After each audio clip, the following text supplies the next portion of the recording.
let's say in after sales, there's about 30 odd key performance indicators. You can't reasonably be keeping an eye on that many. If you focus on these 10 in sales and 10 in after sales, these will guide you onto other KPIs. If you just focus on these, then these will give you the guidance that you need to see how your business is performing. Welcome to Dealer Tech Talk, the podcast where we explore the technology shaping modern dealerships. I'm your host, Simon Verona. And welcome to Dealer Tech Talk, the podcast where we explore the technology shaping modern dealerships. And I'm your host, Simon Verona. And today, I'm delighted to be joined by Tim Hargraves. Tim, welcome. Thank you, Simon. It's great to be here. Just to start, as a very, very quick introduction, I'm sure that many of my listeners won't have instant recognition of your name or who you are. So maybe in a couple of sentences, sort of summarise what you do for dealers and people in the dealership. Okay, yeah. Well, I'm an ex-head of business of a Volkswagen retailer who now is a coach to heads of business, sales managers, and after-sales managers, primarily. Other people as well, but those are primarily the three roles that I coach. And I coach them either one-to-one coaching, or I've got a couple of KPI intensive courses that I run. Okay, that's cool. That's interesting. So you say you mentioned you're ex-Volkswagen head of business, and I'm very aware from my experience that Volkswagen are very, very good at training their heads of business or over the years, and I guess you've built up a load of experience in there. But I believe that your background is sales and after sales. That's right. Yes. Yeah. I worked my way through the sales route, sales exec, sales manager. I skipped over the business manager role, but sales exec, sales manager, and then head of business. What did you find? I mean, obviously, I think coming through a sales role is quite common for heads of business. And I've always wondered, and I know that you've mentioned, why is it, do you think, that it's nearly always the sales managers that get moved up into head of business, ignoring that experience that their after sales managers have? Okay, so from my experience talking to sales managers and after sales managers, is sales managers have a confidence about them that they believe they know how after sales works. And so they don't let a lack of after sales experience prevent them from applying for a head of business role. And after sales managers, and these are two generalizations, so it's not in all cases, but it's in many cases. After sales managers know they don't know about sales, and so that prevents them from applying for head of business roles. So just to recap, sales managers believe that they know how after sales works, and so that helps them apply for the role. After sales managers know they don't know about sales, and that then prevents them from applying for the roles. Also, another critical factor is, I think a lot of people recruit based on likeness to the candidate. So if the recruiting manager came from a sales background, they're more likely to recruit a head of business from a sales background because it's familiar to them. So it almost perpetuates over the years. You know, one sales manager becomes Absolutely. head of business, and then the next sales manager follows through because he comes from the same route they are. Do you think that's a justified selection, that sales managers make better heads of business than after sales managers? No. Not in all cases. Maybe in some cases, depending on who the after sales manager is or who the sales manager is. What I found with after sales managers is, because it's almost like managing the tide. It's a wave of vehicles coming in the morning, and then a wave of vehicles going out in the afternoon. Mm-hmm. And there's lots of moving parts, pardon the pun, lots of moving parts that can prevent that from happening. And after sales managers learn to think on their feet and make quick adjustments to the operation of the day. Now, what I know from my experience in sales, sometimes if we had an issue, a customer complaint or something like that, you had time in the sales department. You had time to think about it. You had time to go and seek advice from other people. You had time to plan what your next course of action was going to be. In after sales, time is costing you all day. You can't store time in after sales. Once it's gone, it's gone. And so after sales managers are very good at making quick decisions in order to change the course of the day. I believe that's a great quality to have as an after sales, as a head of business. And I've met some brilliant after sales managers who go on to make brilliant heads of business. Yeah, I think you picked on a point that I always preach, and I often preach it to difference between particularly service managers and car sales managers and parts managers, is that in service, so in car sales, if I don't sell that car today, it's still there to sell tomorrow. It doesn't immediately vaporize into thin air. And in parts, I've got a part on the shelf. If I don't sell it today, well, it doesn't matter. It's still there to sell tomorrow. But with service departments, my primary thing that I'm selling, of course, is labour. And unfortunately, labour is an instant product that just dies as soon as you don't use it. So if you don't sell an hour of labour at 3:00 in the afternoon, you can't sell that labour again at 5:00 because it's gone. And I always find that's quite a nuance that I think a lot of people who don't work in service departments don't necessarily recognise. Absolutely, and interestingly, that's so of my top 10 KPIs of after sales, that's number one that we talk about, in the fact that you can't store time. Once it's gone, it's gone, and if you don't use it today, that's it. You're never going to use it again. The only way you can make it up in a financial way is by working extra at some point, but you never recover that time that you've lost. In sales, you can do a lot of work today that don't result in a sale today, but that work will result in sales in the future. So you will get the benefit of that work that you do today at some point. In after sales, once it's gone, it's gone. Yeah, I think that's is an interesting. And obviously, you're just leading into KPIs, and I know as we know that the language of KPIs is part of perhaps the barrier of understanding other departments because they're using different language, different terminology, and understanding that becomes critical when it's not your department. What does that mean? Well, see, and this is where sales managers have a confidence that they know what's happening in after sales because they've heard of these key performance indicators. So they've heard the after sales KPIs and believe that they know what they are. So like, for example, all sales managers are familiar with productivity and utilization. But what they're not familiar with is how they interact with each other. And if you push one up, one can go down. And so it's one thing to have an understanding of what KPIs are being measured, but it's another thing to have a deeper understanding of how they actually operate on a daily basis and how they interact with other key performance indicators.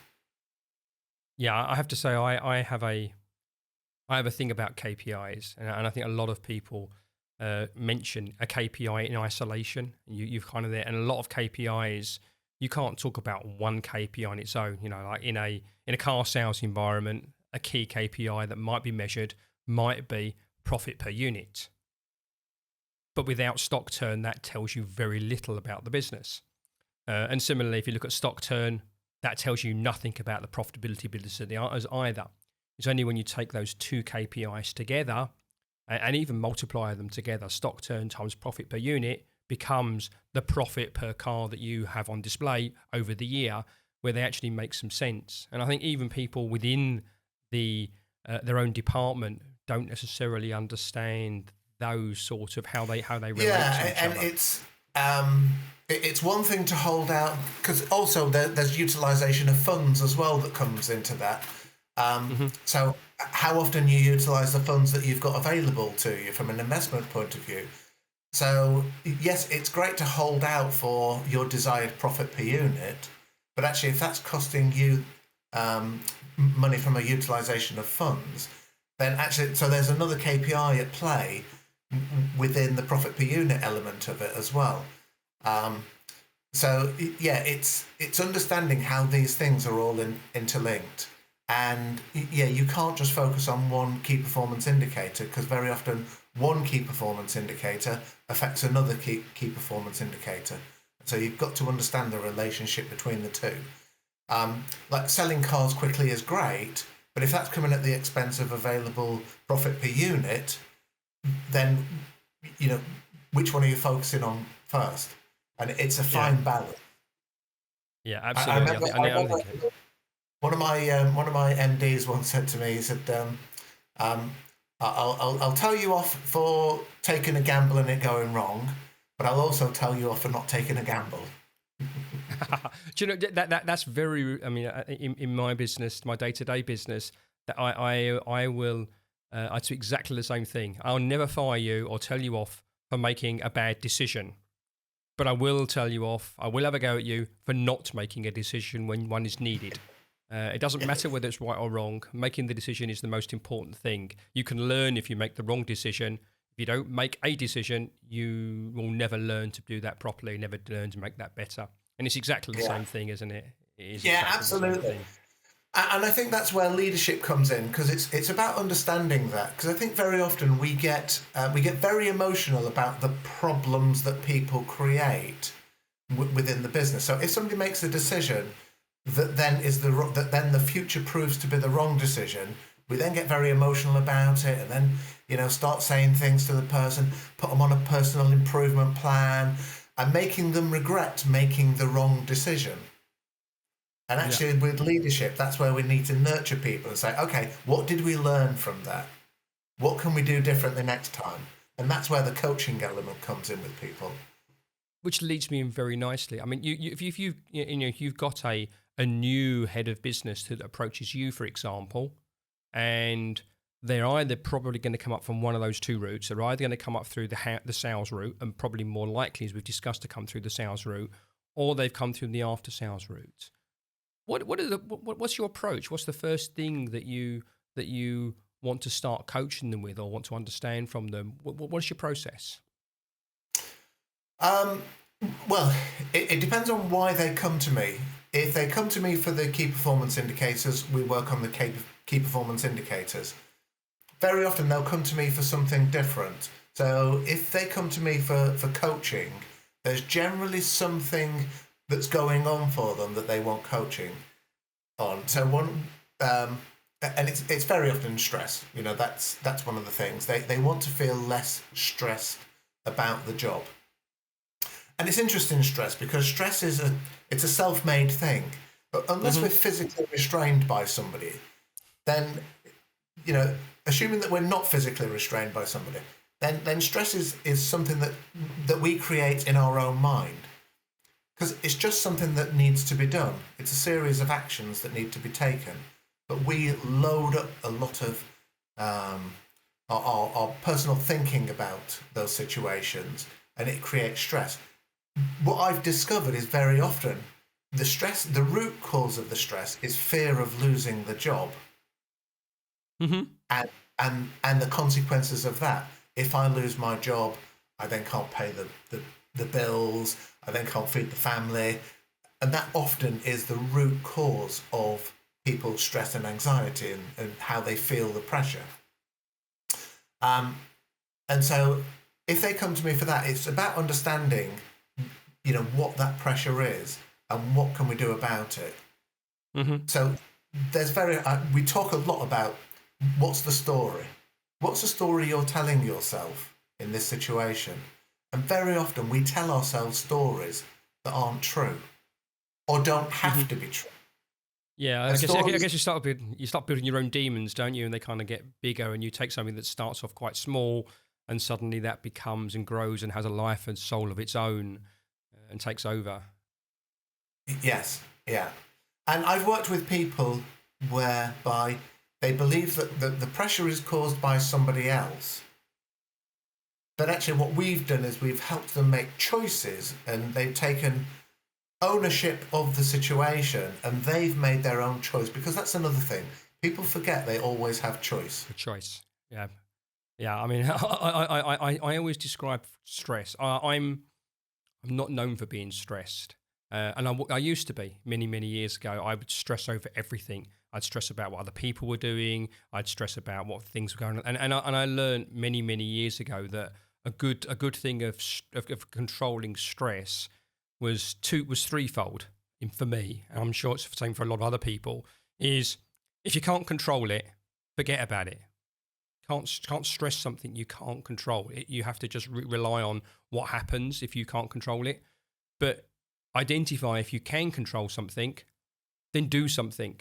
Take some positive action to make something happen. And again, it doesn't matter whether that action is always right, but as long as you are doing something and doing something that feels positive in that controllable, and then the stress kind of moves away a little bit because you feel that you're now controlling it rather than controlling you. Exactly. Well, a few things just came up when you said that. So somebody once shared with me, they said that this was a Tibetan monk saying, and it's, if you can change it, why worry? If you can't change it, why worry? If you can change it, why worry? So if you can't change it, why worry? If you can change it, why worry? And I thought that was a great way of just reframing something. And, well, if you can change it, well, change it. There's nothing to worry about. If you can't change it, well, don't worry about it. You can't change it. So there's that one. I must look that one up. Yeah. Yeah, I've never looked to see if it is a Tibetan monk saying, but I use it anyway because it works. There's another one which I've never studied Shakespeare, but somebody told me this was a Shakespeare quote. Nothing is either good or bad, only our thinking makes it so.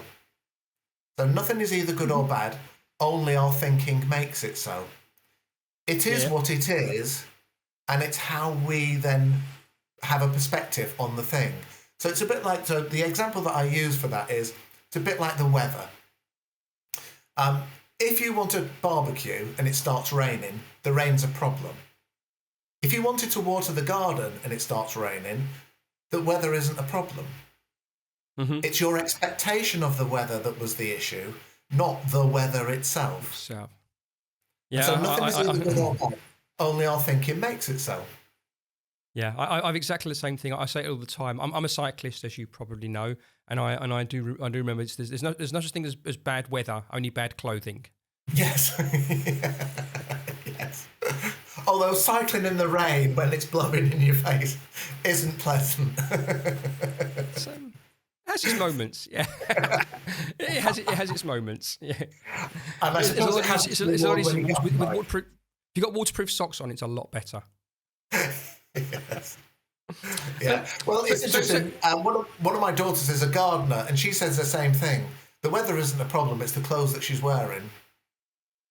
Exactly the same thing, isn't it? For exactly the same reason, precisely that. Yeah. So I mean, you talked about KPIs. I mean, and obviously, it sounds like in terms of learning to be a head of business, most people will understand most about the KPIs from the department they've come from. They've obviously got to, I guess you've got to almost relearn their understanding of other KPIs and the benefit of KPIs and which KPIs are actually relevant for a head of business. Because I think even if you're coming from an after sales manager, those KPIs that you're used to working in, day out, as soon as you move up the chain, only a few of those KPIs become as relevant. The departmental ones is for the departmental manager, but you've got to rely on a much higher level of KPI to run the business. Yeah, and so the KPIs that I run through in my KPI intensive course are the 10 that as a head of business I used to have most of my conversations about. Mm-hmm. So these are the ones that either I was having with my bosses, my brand directors, ops directors, or it was the KPIs that I was having the conversations with my line managers with. So I, as a head of business, talking to my after sales manager or the sales manager, or we were having conversations with the brand about.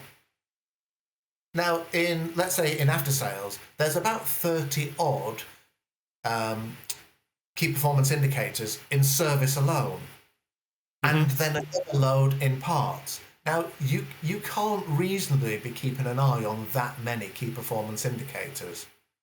So what I run through are the 10 that you're nearly always talking about.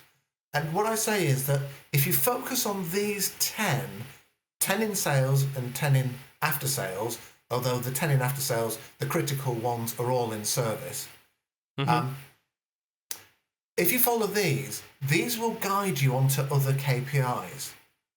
So start with these, and then if you've got a problem in one of these areas, then you can go fishing for other key performance indicators. But if you just focus on these on a regular basis, daily, weekly, monthly, then these will give you the guidance that you need to see how your business is performing and to know what questions to be asking of your management team. Yeah, and I think that, you mentioned, I was about to say that, and I think that's the key thing. I mean, we part of what I do is to provide the data that gives those KPIs. KPIs are all data driven, and my day job is to have software as part of our DMS software, which will deliver those KPIs to each of the managers. And I always sort of say things like, we do daily operating controls and management accounting and reporting of KPIs. I almost go, you know what? You just want almost ticks and crosses rather than actual KPIs. If a KPI is in range, you really don't need to know much more about that. The only ones you really need to be focusing on a day-to-day basis, week-to-week basis, month-to-month basis are the ones that really aren't where you want them to be. And then you can then drill in to find out why they are. And it's very rare that the KPI itself will tell you why it's not right. There will be other KPIs you need to then drill down to say, well, why is that? And you can almost sort of like have a dashboard, just a row of ticks. If it's all green ticks, then go home and go drink some more coffee. If you see a red one, then that's something to look at. And I get requests from a lot of managers and heads of business who want long streams of figures every day in front on their desk, and you go, how do you absorb that sort of information? And the reality is, of course, they don't. Yeah, and I've been there. I've heard somebody talking about something and thought, oh yeah, that bit of information would be really handy to have, and it is. But it's another piece of information that you're now trying to deal with, and then it becomes overwhelming. And like you say, you then stop looking at the critical things because you're trying to focus everywhere, and actually not focusing anywhere. And so the 10 that I run through, other people might not agree that these are the 10 key performance indicators to be looking at, but these are the ones that, in my experience, I used to have most of my conversations about. And these are the ones that sort of drive the performance throughout the course of the day and lead you to other key performance indicators. So yeah, there's a massive information in DMS systems. Do you need it all? No, you don't need all of it all of the time. You just need some of it some of the time. Yeah, absolutely. You need the information when there's a problem. You can then drill down to detail, but you don't want all the detail. Otherwise, you can't do anything. I mean, you've got to have KPIs and information that you can absorb easily and use it to actually make decisions. If you can't make a decision from information, then I always question the value of the information. It's just vanity. It's a pat on the back and it doesn't help you to run the business at all. Yes. I'm moving on a little bit. You talk a lot. I know, and I have engaged with you online quite a bit. You talk a lot these days about work-life balance, and are you living to work or working to live? And is that something that you found a problem for yourself in the past? Is that what drives you there, or is that because it helps people to work? And what's the drive for that? The drive for that, I suppose, is to help people understand that fundamentally a job exists because somebody somewhere wants something done by someone. That's why a job exists. Yep. And the nature of a company is to create profit. It's not to create jobs. It just creates jobs in order to make profit. Yep, precisely. Yep. And so very often I've done it myself. I've missed certain events, family events, because I was working. And an example that I'd use is My children would remember if I missed their nativity play at school. However, I can't remember the meeting that I missed that nativity play for. So on one side, my kids are thinking, "Oh, Dad wasn't there for my nativity play when I was 7." And I don't know why I wasn't there. I was probably there for a meeting that, I don't know. And actually, it's just about understanding what these things are. I think we get lulled into, and I think this is the provider role of us men, is we're providing for our families, and so I've got to go to work and I've got to bring the money in order for everybody to be okay. But we miss a critical element of what we should be providing, and that's that physical support and the emotional support to our families as well. So I'm not about not giving work commitment. I believe we should give work 100% commitment. We're contracted to give them 100% commitment. So give work 100% and give your home life 100% too. Did you find that? Sorry, carry on. Did you find that rolls back into your previous conversation about stress? In that sort of bringing actually work isn't everything in your life, that it's just a part of your whole life. Do you find that becomes a kind of a psychological de-stressor, if you like? Absolutely, because we then realise that we're part of something other than just work. And I was one. So loyalty is something that's really deep within me. I'm quite a loyal person, and I'm okay to be loyal, but I know that it's sort of one-sided sometimes. And I felt loyal to a company that made me redundant, right? So I could argue that, well, the loyalty wasn't a two-way thing, but actually they made it because it was a business decision, and I understand that it was a commercial decision that they made.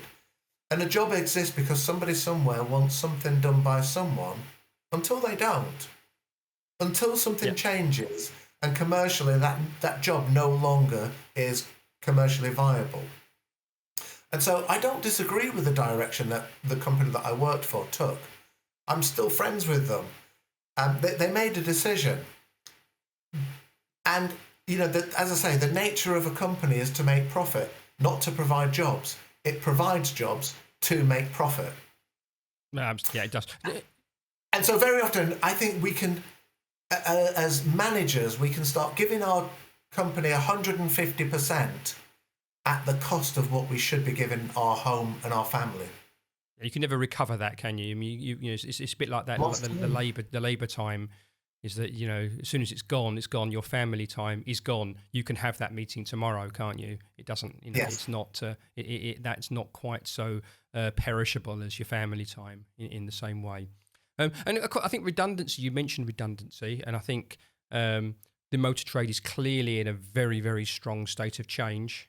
What do you perceive that change is going to look like over the next 2 or 3 years for heads of business and even for some of the senior line managers in the dealership? Well, that depends on the direction of travel of the leader of that business, the investor of that business. Whatever they think, and this is where I thought I was more in control of my career because I'd become a head of business. And what got proved to me is that, no, there were other people further up the chain that were making a decision on my career. And so I'd gone from occasionally making people redundant to now being made redundant. And it was just a change of direction for the group. As I say, I don't disagree with it, actually, because these things happen. And for me, it was one of those things where it sounded like it could be terrible, but actually it opened a new door for me. So I was glad of it. There was a new opportunity that came from it. But I think what I would, and I posted about this on LinkedIn recently, if I went back into a head of business role, the thing I would do is I would create myself a financial runway in case something happened and there was a change of direction. because there's only one head of business in one dealership. There might be 10 sales execs and 15 technicians. You know, there's numerous versions of other job roles. There's only one head of business. So if a head of business gets made redundant, then trying to find another head of business role, you're fishing in a very small pool. Mm-hmm. And the chances of the right job in the right group, in the right location, coming up at the right time from redundancy is quite unlikely, actually. Not impossible, but it's quite unlikely. And so what I find is that people that have been made redundant are then scrabbling round for the next role to get into work. That wasn't the question you asked me. The question you asked me was about the future. I think what you've got to be as a head of business is adaptable, because it's going to change. Things are going to change. Mm-hmm. Somebody once said that constant change is the new normal. And don't wait for it to go back to how it was. It's never going back to how it was. Things are going to keep progressing and keep moving forward. So there's going to be new challenges. So the job is to embrace the challenge. And it's a bit like surfing. You don't. A good surfing day isn't about avoiding the waves. It's about riding the waves. Yeah. And surfing is about learning to ride the wave, not avoiding them. And that's what we've got to do as heads of business or sales managers, after sales managers. Well, actually, as human beings, we've got to learn to ride the waves of life. Yeah, I always find it though. I think the higher up a business structure you get, the lonelier it becomes. You know, as you said, there's 10 sales guys, or there'll be 2 service receptionists, and there'll be maybe 3 or 4 line managers in there. But again, there's only one head of business. Your networking capability, your ability to talk to other people and say, you know, what's going on, what should I be doing, what should I be thinking, and actually sorting out your thoughts. I mean, for me, and I've used coaching in the past, coaching becomes a really good way of just having a sounding board to kind of order your own thoughts and go, well, where am I? What am I doing? Where am I going? Why am I doing this? I think that becomes extremely good in there. Well, it's interesting you say that. I've had numerous sessions where clients have come into the session and said, I don't know what I'm going to talk about today. And then we filled the session up with stuff. There's always something. There's never nothing to talk about. And I always find out about what your coaching is like, but you always go back after the coaching afterwards going, actually, the coach didn't actually give me any answers. He just helped to lead me to where I should be answering myself. Yes, absolutely. And it's asking the questions that we don't ask ourselves. So as a coach, my role is to ask questions and to wait for the answer. You know, I've said this before, self-help books are brilliant. A lot of self-help books have exercises at the end of each chapter. If you just skip over them, you've just got information. You've not got any change. So with coaching, what happens is you then have to answer a question. And sometimes you have to dig really, really deep for the answer. And sometimes it can be uncomfortable to dig deep for that answer. And one thing as a coach, which I've had to learn to get used to, is silence in sessions. I'll sit in silence for what feels like quite a long time, waiting for the client to come up with their answer. When they sit at the other end thinking, yeah, I've never thought about that before.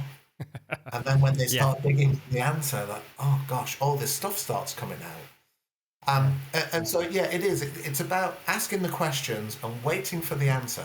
Because it's very easy to think of a question but then not answer it, just move on. It feels a bit too uncomfortable to answer that. I'm going to do something else. Actually, no, it's a good question. Yeah. So if somebody is listening or watching this recording today, and they're feeling stressed and a bit overwhelmed today, what would be your first bit of advice? What would you say? What should you do now? What can you do to help yourself today? So one of the very good things to do is move your body. Okay, so that changes your physiology. So that will get you out of the thinking that you're in. So if in a moment you're feeling stressed, move.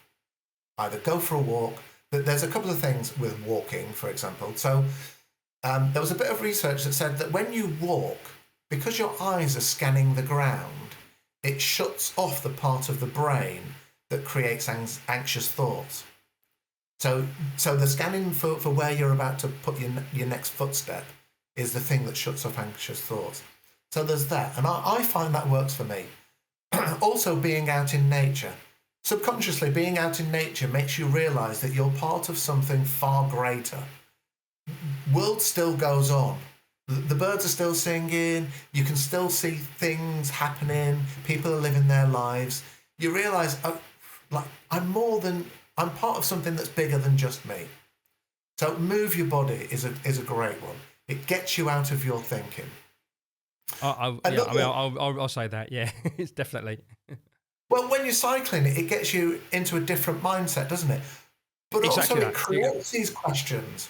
It creates these questions for you as you're in a different environment, seeing different things. It creates different questions. And very often, and that's why we sometimes have our great thoughts when actually we're not at work. We have our brilliant work thoughts when we're in the car driving home, or when we're on our bike. We can have some brilliant inspirational thoughts that come from being out of the environment where we're feeling a little bit stressed in. It's also to understand that there's a difference between pressure and stress. So, for example, pressure gets you to the bus stop so that you don't miss the bus. And an analogy that we use in the motor trade, I suppose, a great one is a tyre. A tyre needs the right amount of pressure for it to operate at its optimum. Too little or too much, and it doesn't operate as its optimum.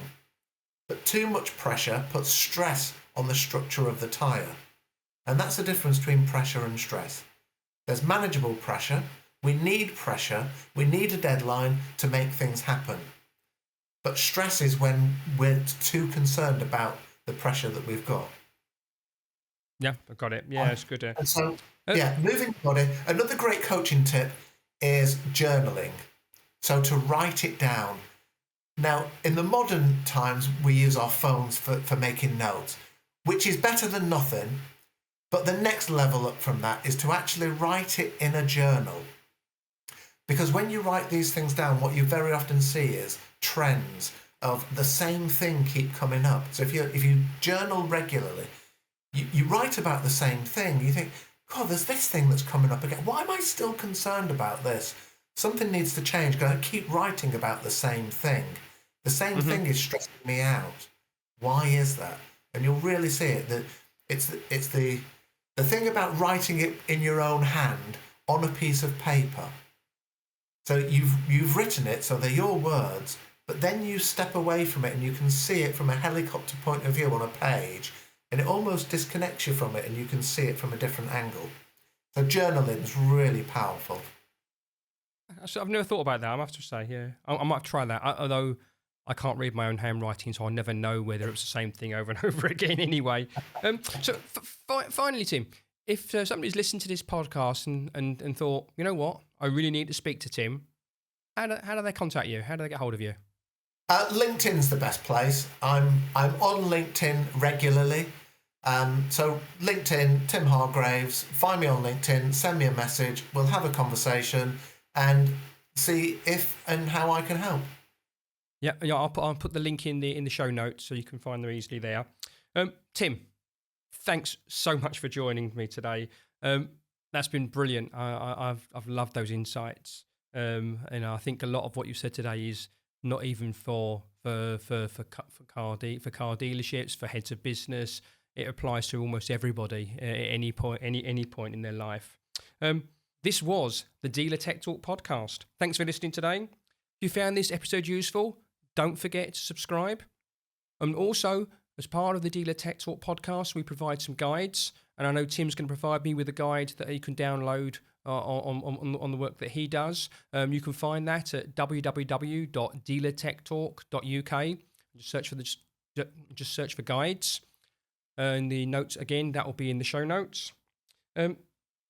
And a big thank you today for my sponsors, DMS Navigator, the dealer management system designed to help you make you more efficient, make you more profitable, and deliver better customer service. And to My Old Companion, the app that helps you with customer retention and lifetime customer earnings. That was the Dealer Tech Talk podcast. I'm Simon Verona, and I'll see you next time. And a big thank you to our sponsors, DMS Navigator, the dealer management system that helps you to improve efficiency, customer service, and your profitability. And My Old Companion, the app that keeps your customers connected to you, puts you in their pockets, and helps you to retain them for life.